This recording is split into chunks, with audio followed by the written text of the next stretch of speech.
She didn't run to Cassian, she vanished from the war. But behind that silence, a child, a legacy, a future Cassian would never live to see, but one he unknowingly fought to protect. That's the heartbreak, that's the symbol, and the designers knew it, because every time we see Bix in Season 2, her color palette fades more and more, from defiant maroons to soft grays, from fire to ash, until she visually disappears. Not dead, not broken. It's the visual echo no one was looking for, because Star Wars hides its power not just in sabers or soundtracks, but in shadows, in the women behind the throne, behind the blasters, behind the chosen ones. Bix became the Breha of the Rogue One era, unseen, unthanked. I choose rebellion. Here's what no one's saying. This wasn't just about Cassian. It wasn't even just about the baby. It was about a bloodline of women who never got the spotlight, but carried the rebellion in their bodies. Breha, Bix, Leia. The real rebellion wasn't started with a blaster, it was started with mothers. And that makes Bix more than a side character. It makes her Star Wars royalty. There was a scene in Andor Season 2. It was subtle, quiet, almost nothing, but it was everything. It didn't air. It wasn't in the trailers. No press release, no tweet, just gone. But the cast, the crew, they hinted at it. A moment between Bix and a mirror, a whisper into the void. A decision before the rebellion ever knew what was lost. Why was it cut? Because it told the truth, too clearly, too loudly. And that truth?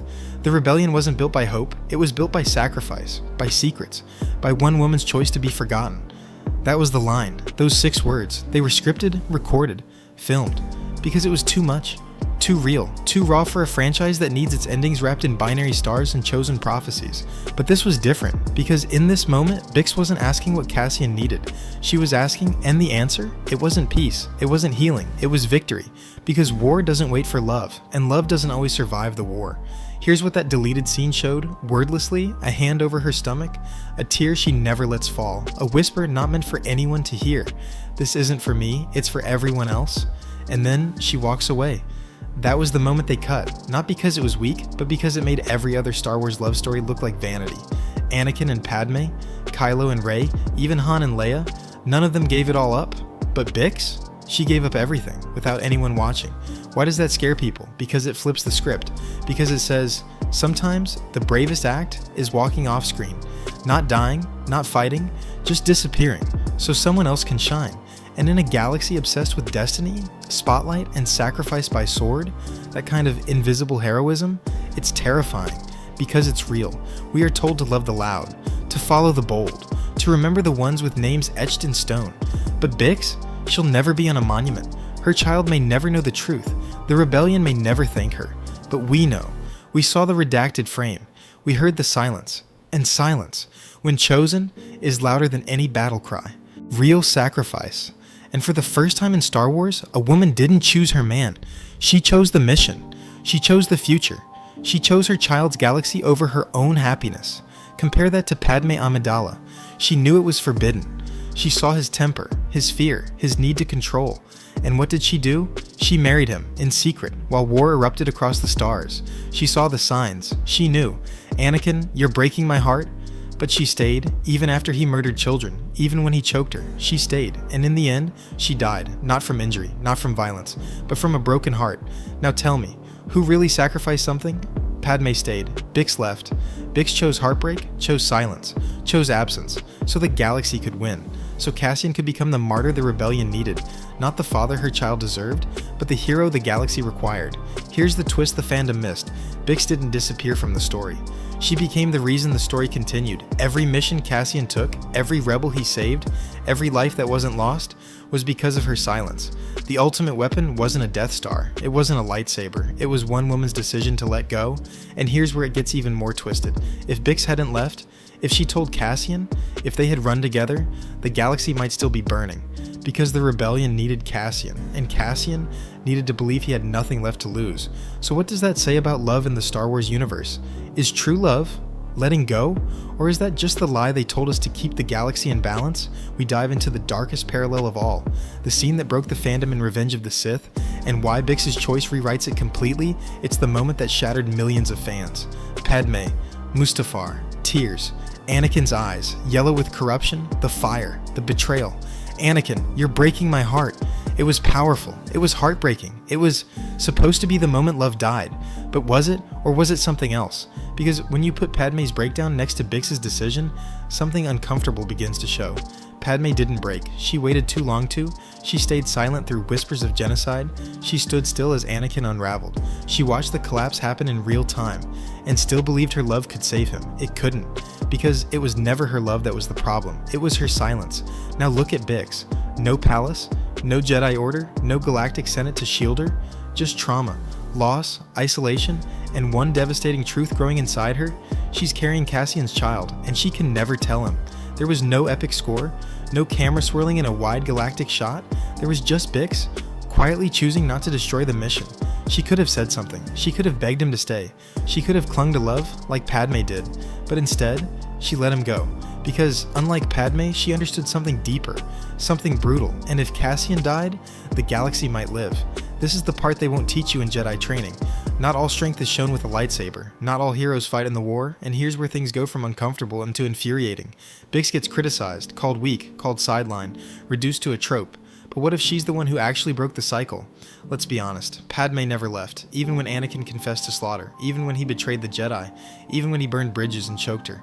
She waited until it was far too late. But Bix? She walked away before it cost the galaxy everything. And that difference? Because this isn't about screen time. It's not about being a love interest, or a mother, or a soldier. It's about agency. It's about knowing when your presence could destroy someone's destiny. It's about walking into the fire alone so someone else can fly out of it. And in a galaxy ruled by chosen ones and empires, that kind of strength, that kind of pain, it's rare, it's quiet, and it's deadly. They say Star Wars is a visual language, that every ship, every costume, every shadow on the wall is deliberate.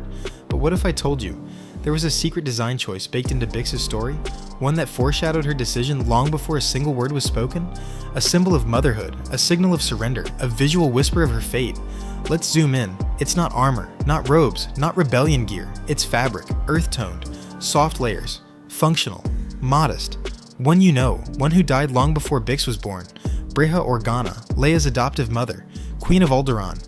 Two women, two mothers, two ghosts in the story. Both chose silence over spotlight. Both raised rebellion. Not by leading armies, but by protecting the next generation at any cost. Breha never lifted a blaster, but she raised Leia. Bix did the same. She didn't shout her truth, she buried it. Andor star Adria Arjona explains why Bix really left, and accidentally roast one of my favorite Star Wars prequel heroes. You thought the biggest sacrifice came from a queen, a senator, a mother, Padmé Amidala. But what if I told you, Padmé didn't sacrifice anything at all? What if the most painful choice, the real act of rebellion, came from someone the galaxy never gave credit to? Because in Andor Season 2, something happened. Something nobody saw coming, and it rewrites everything we thought we knew. Bix Caleen, once just a side character in Cassian's story, became the center of the most heartbreaking and controversial decision in Star Wars history. She had his child, and she left him. She walked away from the man who would die for her. Why? You might be angry, you might be confused, but what you're about to discover will change how you see everything in this galaxy. Because this wasn't betrayal, it was strategy, it wasn't cowardice, it was motherhood, and it wasn't just love, it was rebellion. The ending of Andor Season 2 hit like a seismic charge. Bix Caleen, carrying Cassian's baby, makes the unthinkable decision. She vanishes, leaves the rebellion, leaves the fight, leaves him. The Star Wars fandom exploded. Why would she leave? Why would she abandon Cassian now? Did the writers ruin her? But then, in a quiet interview with Collider, Adria Arjona, Bix's actress, spoke out, and what she revealed? It wasn't just backstory, it was a revelation, a forbidden truth that called out something deeper, something even the prequels never dared admit. She sees Cassian going the other route. She's like, I can't be the reason he doesn't get to do what he's destined to do. Bix didn't run. She chose. She sacrificed her future. She gave up a love most characters spend lifetimes trying to protect. Because she knew the moment Cassian saw her pregnant, he would stop. He would give it all up. The rebellion, the mission, the sacrifice. For her. And she couldn't let that happen. Let's go back. Revenge of the Sith. Padmé is pregnant. Anakin is falling. The galaxy is burning. And Padmé, Queen Amidala, voice of reason, does nothing. She never tells the Council, never warns the Jedi, never considers what Anakin's destiny means for the galaxy. She thinks only of him, only of them. And Anakin, he does the same. Their love story was passionate, it was tragic, but it was also selfish. Anakin would burn the galaxy to save her. Padmé would let him. And yet Bix, this underground mechanic from Ferrix, did what the Chosen One and the Queen of Naboo couldn't. This one moment, Bix walking away, may have changed the future of the rebellion, because Cassian didn't stop. He went to Scarif. He stole the Death Star plans. He died, so that others could live. But if Bix had stayed, told him about the baby, would he have left? And that might have doomed everything. Was Bix the true savior of the rebellion? And if so, next we go even deeper, because what Arjona said next wasn't just about Bix. It was about a galaxy ruled by emotion, power, and manipulation. It's even darker than you remember. She walked away from the man who would die for her, and that saved the galaxy. You were told this was a galaxy of heroes, Jedi, senators, royalty, all fighting for peace, for justice. But behind every revolution is a truth no one wants to say out loud. Sometimes the greatest act of rebellion is leaving. And Bix Caleen, she didn't just leave a man, she left hope. She walked away from everything she loved. And that is what made her dangerous. Because she knew something we weren't supposed to know. She had forbidden knowledge. Let's decode this. Adria Arjona said it herself. Cassian is willing to give up everything for Bix, and Bix knows that. Cassian would walk away from the rebellion if she told him she was pregnant. Think about that. The hero of Rogue One. The man who gives his life for the Death Star plans. The man who lights the spark that will destroy the Empire. Was ready to walk away for one woman, for her. But Bix, she understood destiny, and that's what makes this so twisted. Because it wasn't Cassian's decision to make, it was hers. And she made it for him. She didn't give him the chance to choose. She chose for both of them, and that is power. Let's not pretend this was easy. Let's not pretend she didn't want to run. Let's not pretend she didn't feel him in every cell of her body.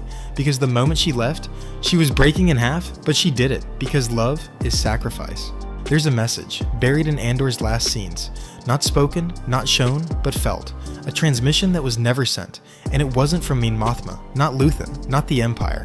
It was from Bix, but not to the rebellion, to him. The message was never recorded. Because what do you say to a man you're about to save? By erasing yourself from his life. What do you say when your silence will keep him alive, but your voice could kill a movement? You say nothing. You'd come back for me, and that's why I can't let you know. And this is where we face the hardest truth of all. Cassian Andor died on Scarif, never knowing he had a child, never knowing why Bix disappeared, never knowing that her final act was choosing him over herself. The Death Star approaches, the fire consumes, the galaxy holds its breath, and in that moment, the rebellion mourns its martyrs. But what about the ones who never got named? She wasn't on that beach. She didn't die a hero. She lived quietly, raising the child of a man who never came back. But here's the twist. That child, they survive. They grow. They question. They carry a name they'll never hear spoken. They'll never know the full story because no one ever told it, except now, right here. Because the true rebellion, it wasn't just blasters and missions. It was truth buried beneath silence. It was Bix Caleen, a woman with no armor, no title, no Jedi bloodline. Just a decision so brave, it had to be erased. Now you know the truth. Bix didn't vanish. She ascended into myth, not as a warrior, but as the one who walked away so others could charge forward. And the baby she saved? You'll see them again. Maybe not in this timeline, maybe not in this trilogy, but when they come, they'll burn brighter than anyone else.